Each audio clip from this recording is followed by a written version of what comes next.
ते लोक इथून गेली 5:30-6ला आणि मला आता भेटायला SP पण आले होते आणि त्यांनी सांगितलं की बाबा आम्ही गुन्हा दाखल केलेला आहे. जो विषय आपण मंत्री महोदयांच्या बाबतीत बोलला, जो परवा दौरा झाला, त्या दौऱ्यामध्ये मंत्री महोदय ज्या ठिकाणी आले होते त्यांची सिक्युरिटी तोडून म्हणण्यापेक्षा तर तिथं मग सगळे डिपार्टमेंट काम करत होते. LCP होती, DSB होती. Y+ सिक्युरिटीच्या मंत्र्याच्या सिक्युरिटीमध्ये विरोधी पक्षाचा एखादा पदाधिकारी जर कमरेला वेपन लावून येत असेल आणि तो पदाधिकारी बाबा एखादा त्यांनी आंदोलन केलं असेल, काय असेल किंवा माहीत होतं पोलीस प्रशासनाला की काय होणार आहे, त्यावेळेसही काही गोष्टीचं हे लूपहॉल राहिले.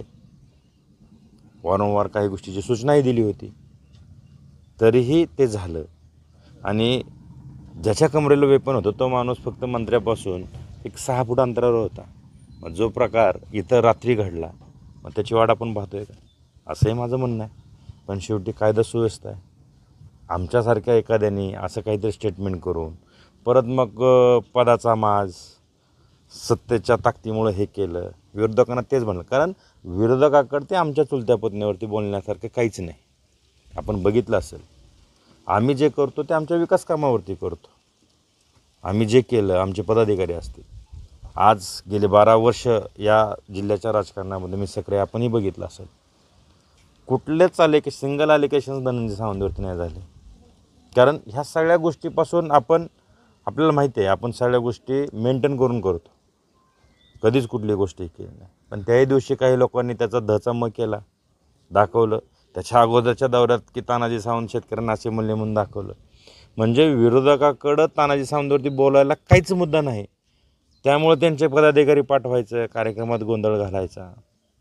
मला असंच वाटतं की त्याच्यापैकीच हा एखादा प्रकार असावा. सर, जो सोनारी ते घटना घडलेली आहे धनंजय सावंतच्या घरासमोर, त्यामध्ये गुन्हा दाखल झालेला आहे आणि तपास कुठल्या दिशेने सुरू आहे? काल रात्री आम्हाला जवळपास 2:30 वाजता सूचना भेटली होती. त्याच्यामध्ये असे गोळीबारी झाली आहे. तात्काळ आमची पोलीस स्टेशनची टीम, नंतर SDPO आणि आम्हीसुद्धा तिथे गेले आणि तिथे चौकशी केली. त्याच्याकडून आपला 3 ब्लँक केस भेटला आहे. त्या अनुषंगाने ते गुन्हा दाखल झाला आहे आणि तपास सुरू आहे. याबाबत काय CCTV फुटेज वगैरे दिल्याचं धनंजय सावंत यांच्याकडून सांगण्यात आलं, त्याबाबत काय असेल? CCTV भेटली आहे.